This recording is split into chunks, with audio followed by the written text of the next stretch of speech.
네,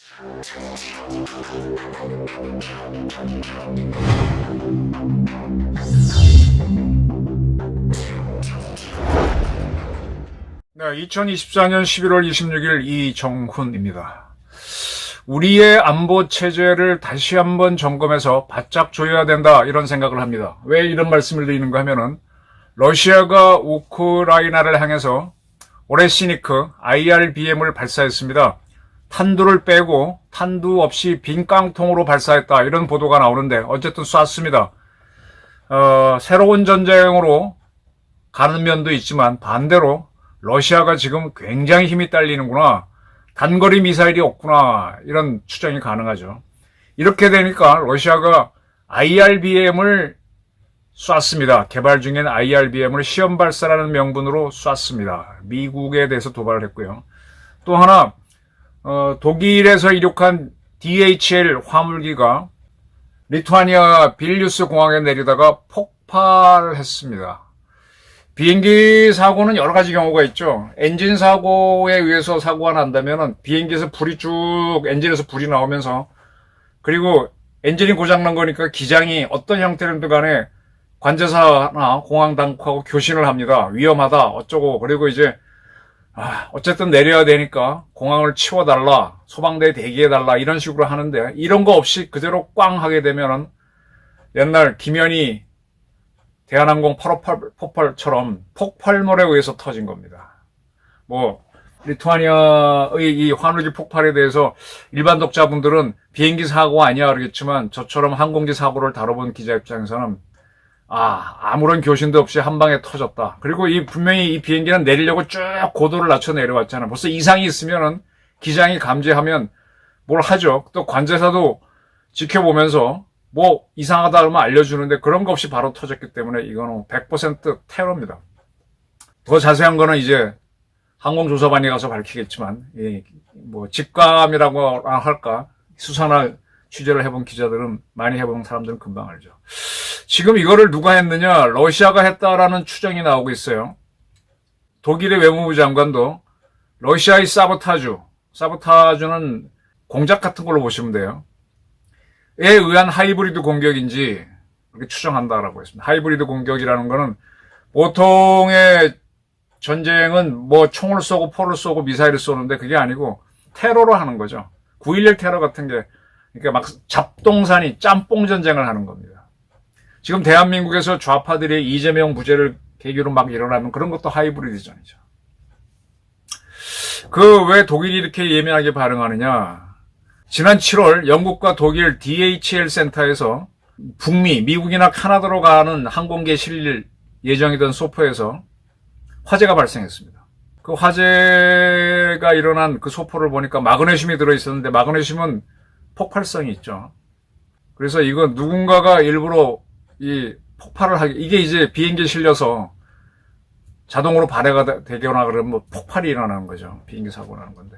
이걸 러시아 공작원이 소포에 요런 물질을 넣어서 어디론가 미국으로, 캐나다로 발송해달라 부탁을 했겠다, 이렇게 추정을 하면서 독일과 영국에서는 수사를 하고 있습니다. 이 범인은 못 찾았는데, 그런 것들이 DHL을 노렸죠. DHL은 미국의 대표적인 물류회사입니다. 항공물류회사입니다.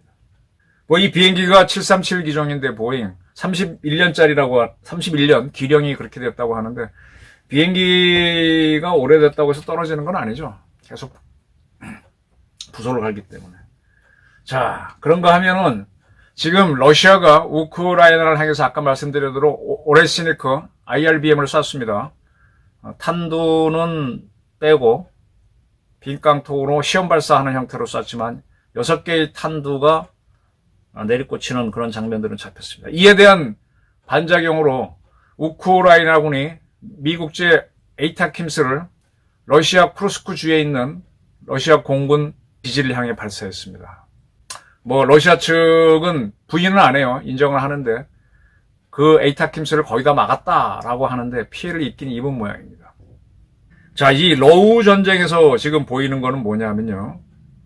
상대방 전투기가 뜨게 되면 이제 전쟁이 커지니까 뜨지 못하도록 미국제 에이타킴스를 쏘는 겁니다.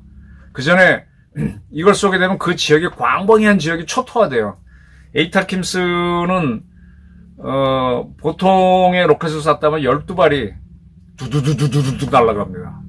그리고 그 안에는 탄두부에는 자탄이 있어서 수류탄만한 이런 또 알갱이가 있어서 그게 쫙 날아가서는 탄두가 쫙 찢어지면 500개가 쫙 터지니까 12개에서 500개면 몇 개입니까? 그래서 막 불바다가 되는 거죠. 강철비가 떨어지는 겁니다. 이 에이타킴스의 장점은, 자, 우리가 포를 빵 쏘면 첫 방에는 탁 저쪽에 맞으면 그 다음 어떻게 해요? 사람이고 뭐고 다 도망가죠. 그래서 2번, 3번, 4번 쏠 때는 상대방이 움직이지 않는 시설은 파괴돼도 사람들은 도망갑니다. 그래서 포병 사격에서는 상대방에 대한 피해를 극대화하기 위해서 멀리서 장거리 날아가는 걸 먼저 꽝 쏘고 그 다음 거 꽝 쏘고 꽝 쏘고 꽝 쏘고 제일 앞에서 꽝 쏘고 해서 동시에 따다닥 한 목표에 떨어지게 해요. 이게 이제 TOT 사격, Target on Time, 같은 시간에 같은 타겟에 떨어지게 해서 그 지역을, 그 부대를 몰살시키는 거죠. 이렇게 어렵게 쏴야 되는데 TOT 사격을 에이타킴스는 한 방에 그냥 박살을 내는 거죠. 자, 우크라이나군은 이런 에이타킴스가 있고 에이타킴스보다 작은 게 하이마스입니다.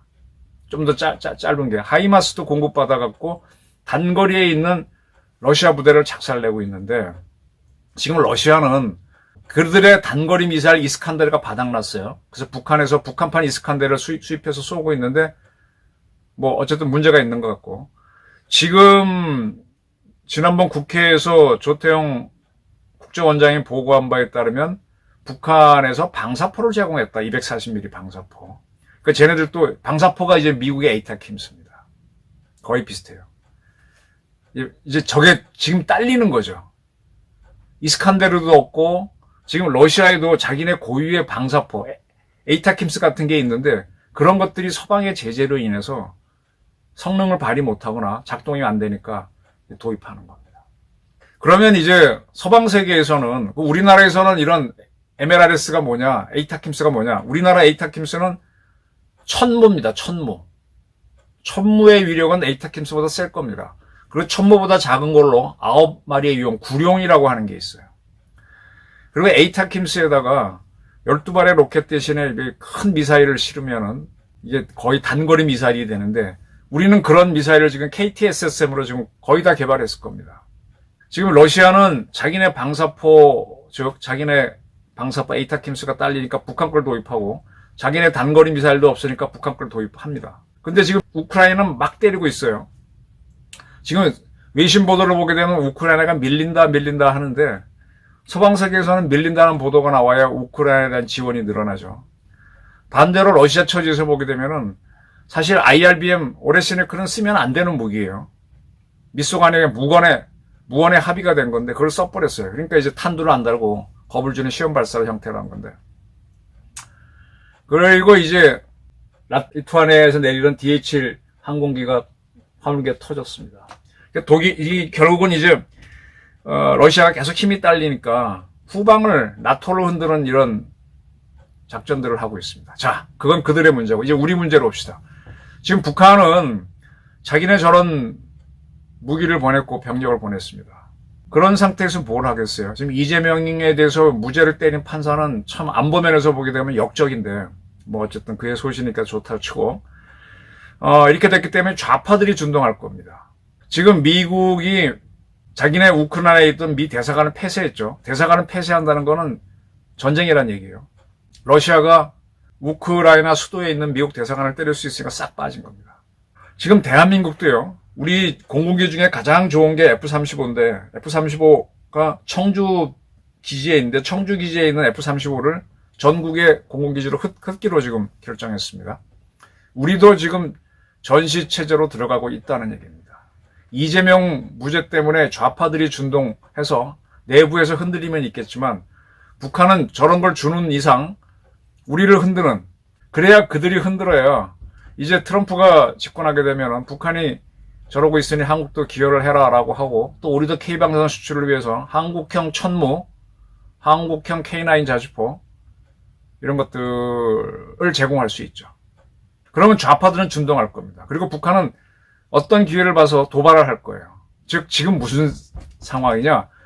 대한민국에서 우리도 우체국 택배라든지 뭐 많은 물류회사들이 움직이는데 거기에 누군가가 마그네슘을 넣어서 비행기 폭발하면 제일 좋죠. DL처럼 항공화물이면 위력이 큰데 아니면 차량 폭발도 할 수 있고 누군가가 이제 그 전에 탄저균 넣어서 보내는 9.11 테러 때 그랬지 않습니까? 이런 것들이 한국도 일어날 수 있다는 겁니다. 이 땅에 숨어있는 공산 세력과 내통하는 좌파들하고 북한 공작원들이 움직일 수 있다는 겁니다. 그런데 지금 우리나라 지금 문제는 뭐냐? 대한민국 국정원이 그런 거에 대해서 수사를 잘하는데 그 수사권을 완전히 뺏었어요. 누가? 문재인이가. 저는 문재인은 무조건 잡아넣으라는 거예요. 그러면 그걸 지금 막을 수 있는 건 경찰인데 경찰의 대테러 팀들이 열심히 하면 될 텐데 만약에 북한에서 지령이나 제3국을 거쳐서 이렇게 한국형 DHL 화물기를 노린다든지 우리 측에서 실어갖고 미국 가는 DHL에다 실을 수도 있잖아요. 그렇게 국제 간에 연결된 경우는 경찰이 해외 정보가 약해서 미국의 CIA나 독일의 BND나 뭐 이스라엘의 모사드하고 관계가 좀 안 좋아. 약해요. 대신에 걔네들도 경찰하고 얘기 안 하려고 그러지. 야, 우리도 너희 경찰끼리 얘기해 그래. 근데 국정원은 교류는 되는데 이걸 수사를 못하고 하니까 우리 약점이 있다는 얘기입니다. 저는 지금쯤 신원식 안보실장, 그 다음에 총리 후보로 거론되고 있는 조태영 국정원장 이런 분들이 딱 모여서 지금 하이브리드전 상태구나. 우리도 하이브리드전 상태로 지금 바로 들어갈 수 있습니다. 한번 터지고 난 다음에 난리 쳐봐야 소용이 없어요. 미리 딱딱 잡아내야 돼요. 그래서 지금 국내 이 안보 시스템을 확 강화를 해야 되는데 지금 김동연이라는 부장판사가 이재명 무죄를 떼는 바람에 좌파들이 준동할 수 있는 기회가 생겼습니다. 뭐 준동해도 그건 그거대로 준동하면 오히려 이상한 놈을 잡기 좋지. 아주 좋죠. 네. 이거를 지금 윤석열 정부가 해야 됩니다. 지금 우리나라는 여권 파워가 굉장히 좋아서 우리나라가 전 세계 100몇 개국을 노비자로 갈 수 있는 나라잖아요. 그러니까 이제 한국은 굉장히 신뢰가 좋은 나라입니다. 미국도 한국에서 온 거는 잘 믿어요. 근데 한국발 비행기에다가 옛날 김현희 사건처럼 뭐가 터지게 한다든지 그렇게 해서 미국에서는 9.11 테러가 일어나게 한다든지 이런 건 여러 가지가 일어날 수 있습니다. 또 우리도 당할 수가 있고요. 제가 그 전에 하나 보니까 이런 사건이 있었어요. 베트남이 망했습니다. 공산화 됐죠. 근데 베트남이 공산화되고 난 다음에 반공 세력들이 미국으로 옮겨갔어요. 그래갖고 자유 베트남 정부를, 망명 정부를 만들었어요. 그냥 이미 단체죠. 근데 지금 베트남에서는 이들을 적으로 규정합니다. 근데 이들이 어쨌든 지금 베트남 공산 정부를 흔들려고 뭔가 이렇게 움직임을 해요. 그러니까 이 자유 베트남 망명 정부 이 사람을 제거하려고 어떤 공작을 하는가 하면 어떤 여성을 내세워서 서로 펜팔을 하고 난 다음에 한국에서 만나자 그러더라고요. 그래서 이 여자는 베트남 공작원 같은데 유럽에서 날라와서 한국으로 오고 이 남자는 미국에서 한국에서 와서 이거는 실제로 있었던 사건이에요. 그래서 대한민국 모텔에서 이제 며칠을 지내고 그 다음에 어떻게 하느냐. 이 여자가 갑자기 사라집니다. 사라지면서 이 남자는 베트남에 대해서 테러를 하려고 하는 사람이잖아요. 테러리스트가 어디 있다라고 신고를 해버립니다. 한국 경찰. 그리고 자기는 비행기 타고 가버리는 거예요. 한국 경찰은 테러리스트가 9.11 이후의 얘기입니다. 이 사람을 잡았어요. 이 친구는 난 아니다 그러는데 베트남 정부에서 막 자료를 내니까 맞는 거예요. 그러면서 하는 게 범죄인 인도 협정에 따라서 그 사람을 베트남으로 보내라 이렇게 하는 거예요. 이 사람 베트남 가면 죽죠. 그때 그 사건을 제가 취재를 했었어요. 우리 강남경찰서가 그 사람 신병을 확보해서 내가 어떻게 할 거냐만 물어봤더니 보낼 수는 없고 미국에 보내야지, 미국으로 돌려보내야지 뭐 그러는데 이 얘기는 뭔가 하면은 한국은 굉장히 친미적인 국가이기 때문에 한국으로 오라 그러면은 반 베트남 사람도 한국으로 와요. 그러니까 베트남 정부에서는 공작을 한국 부대로 쓴다는 겁니다. 지금 미국이 우크라이나를 많이 지원하는데 미국을 때리기 위해서 한국을 경위주로 쓸 수 있는 테러는 충분히 가능성이 있습니다. 근데 이런 거에 대비하려면 국가정보원 해외 파트가 돌아가서 국내랑 연결돼야 되는데 이 고리를 문재인이가 차단해놓고 지금 양산에서 잘 먹고 잘 살고 있다. 난 이 사람을 용서할 수가 없어. 잡아 넣으란 말이에요. 그리고 지금 이런 상태에서 국정원에 해외 정보가 있으면 경찰이 알려주고 유기적으로 움직이는 시스템을 만들어야 돼. 미국도 이런 시스템이 없어서 FBI하고 CIA가 완전히 분리되어 있다 보니까 9.11 테러를 당했단 말이에요. 그리고 나서 두 기관을 연결하는 ODNI, DNI라는 걸 만들었는데 지금 우리는 DNI 기구를 옛날엔 국정원이 했는데 그걸 못하게 했으니까 이게 없습니다. 그러니까 국정원 정보를 경찰에 줘서 여기서 좌파들이 또는 이상한 세력들이 우리도 한때 테러할 수도 있고 다른 나라를 향하는 비행기에도 할 수 있습니다. 이 준비를 단단히 해야 됩니다. 지금 우리 공군이 F-35A를 전국 비행장으로 탁 흩은 거는 군인들은 이미 아는 거예요. 지금 미군도 주한미군 사령부도 굉장히 자기네 강화할 겁니다. 아직도 우리 정부도 아는 사람은 아는데 이걸 얘기하게 되면 정치적으로 뭐 표가 손해볼까 해서 안 하는데 터지고 난 다음에 이제 뭐 하자 이러겠지만 그건 늦다 이겁니다. 북한이 러시아에 참전한 이상 우리도 거의 이 전쟁에 빨려 들어가 있다라는 인식을 하셔야 돼요. 안 들어가겠다 이런 고집을 부리는 게 아니라 상황이 그렇게 됐다는 겁니다. 그리고 이러한 상황을 만든 건 누구냐? 김정은이다. 그래서 저는 대한민국 국가정보원 정보사가 지금 김정은을 제거하라 이런 요구를 하는 겁니다. 전시는 아니지만 거의 전시에 준하는 이거는요. 대한민국이 베트남에 파병을 했을 때 북한은 고의로 한반도 전쟁, 제2의 전쟁, 제2의 한국전쟁, 미군이 이제 quiet war, 조용한 전쟁으로 하는데 제2의 The Second Korean War라고 자기는 해서 임진강 일대에서 일주일에 한 명씩 양측에서 한 명이 죽는 치열한 전투를 벌였죠. 그리고 그 와중에 울진 삼척으로 특수부대가 들어와서 해방부를 옛날 지리산 빨치산 같은 걸 하려고 했었죠. 그리고 아까 제가 말한 대로 그때는 이제 박정희 대통령을 죽이려고 1, 2, 4군 부대가 들어왔었고 똑같이 우리도 김정은 죽이자 이거예요. 지금 북한은 우리가 파병했을 때 그랬는데 지금 인민군은 지들이 파병해놓고 우리를 흔든다 이거야. 우리는 도발을 못하니까. 근데 우리를 겁주기 위해서 제2의 한국전쟁, quiet war, 해방구 만드는 이런 걸 할 수 있습니다. 그 시작은 하이브리드전일 겁니다. 우리 안보기관, 그 다음에 그 안전기관에서 국가안보실을 중심으로 회의를 쭉 해서 꽉 조이는 걸 해야 됩니다. 이재명 무죄가 끼친 한국 사회의 느슨함이 문제입니다. 감사합니다.